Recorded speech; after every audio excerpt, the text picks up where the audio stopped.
Na parte 3 de funções oxigenadas, parte 3 de 3, ou seja, a parte final dessa aula, a gente vai estudar tanto éter como éster, né? Que são nomes parecidos, mas são funções diferentes.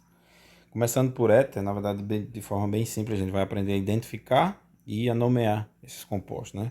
Para identificar, se você encontrar numa cadeia, né, de carbonos um oxigênio, então provavelmente você está diante de um éter, certo?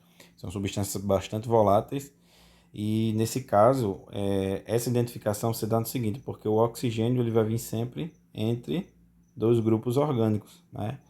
Exemplo aqui, ó, já aprendendo a nomenclatura, você tem aqui um oxigênio, aí de um lado você tem um grupo que a gente poderia chamar, se fosse um radical, né, um metil, e aqui um etil, né, um carbono, dois carbonos. Então aquele com menor número de carbono você dá a nomenclatura ox.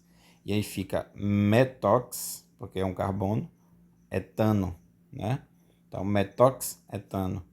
Nesse outro aqui, o oxigênio veio na parte central aqui, ó, porque na verdade tanto de um lado como do outro você tem, ou seja, dois carbonos. Então, tanto faz aqui, né? Então seria etox, etano.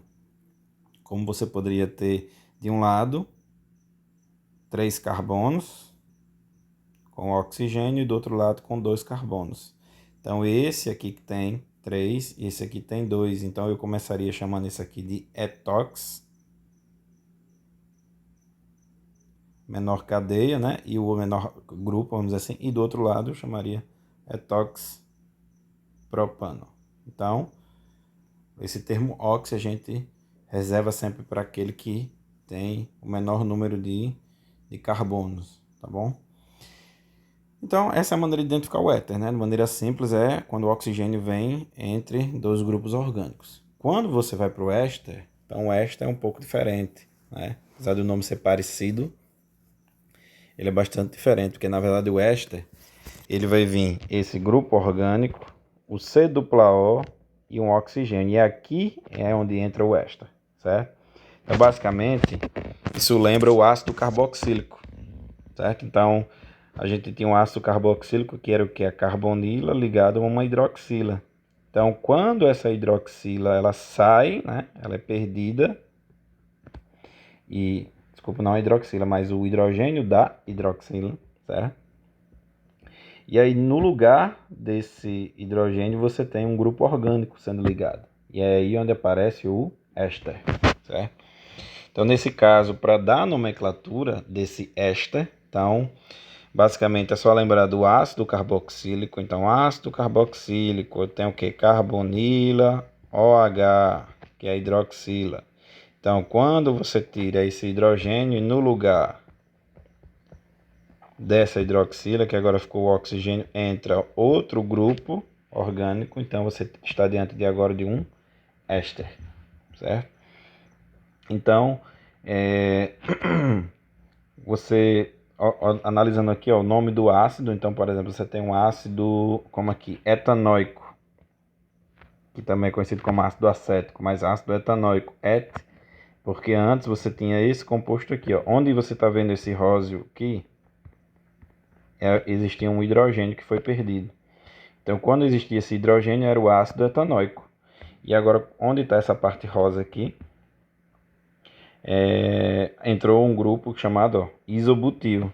Então, na verdade, agora você tem, no lugar de chamar ácido etanoico, esse grupo agora que está em azul, que perdeu o hidrogênio, a gente chama de etanoato, não mais ácido. Etanoato e acrescenta o grupo que foi que tomou lugar desse hidrogênio. Só que aí você adiciona um A no final, tá? Então fica etanoato de isobutila. Nesse outro aqui, deixa eu ligar a setinha. Nesse outro aqui você tem, ó, esse lado aqui veio do ácido butanóico, ou seja, nessa parte, essa parte que está aqui rosa. Então, no caso, você tinha um hidrogênio. Então, quando existia um hidrogênio aqui, ou seja, quando você tinha esse grupo aqui chamado de OH, que era hidroxila, ó, carbonila, hidroxila. Só que aí saiu o hidrogênio e quem tomou lugar foi a parte rosa aqui, ó, que aí foi o grupo butil. Então, na verdade, como era o nome do ácido antes? Então, era 1, 2, 3, 4. ácido butanoico. Quando se ligou agora um radical, ele virou butanoato. Então, butanoico toma lugar butanoato. E aí o grupo que se ligou leva o A. Então, sempre, né, o grupo que veio do ácido, no final fica ato. E o grupo que foi adicionado ao lugar do hidrogênio, ele vai levar um A no final. Então, se é butil, vira butila. Se era ácido butanóico, vira butanoato. Certo? E assim vai. Onde é que a gente vê os ésteres?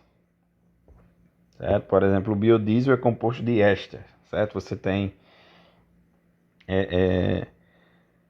também aqui, como fala, o aroma da laranja, um éster. Né? Então, aqui ele fala acetato de octila. Então, ó, o A... Deixa eu acabar apertando aqui. O A é aquele que tomou o lugar lá do hidrogênio, né? No antigo ácido, vamos dizer, carboxílico. Então, você tem um acetato. Então, essa parte aqui que vem com a carbonila é que era ácido carboxílico. E aí entrou um outro radical que tem 8 carbonos, então ele vira aquele grupo octil, na verdade é o octila, então eu tenho o etanoato, que o usado pela IUPAC seria etanoato. Aqui ele está usando uma nomenclatura antiga, né? Porque o ácido etanóico também é conhecido como ácido acético, então por isso que ele está chamando de acetato de octila, mas o nome oficial seria etanoato de octila. Esse outro aqui, ó, butanoato de etila. Então, ó, o que era ácido antes era essa parte aqui, ó. 1, 2, 3, 4. Era o ácido butanóico. Mas aí, no lugar do hidrogênio, entrou o quê? Um grupo orgânico. Então, agora você tem o butanoato de... Qual foi o grupo orgânico que entrou? Então, tem 2 carbonos. Foi um grupo etil. Então, butanoato de etila.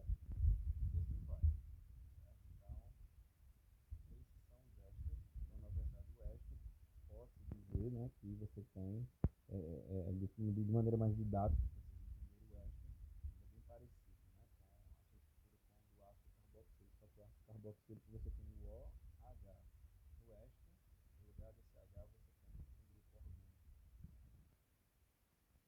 Então,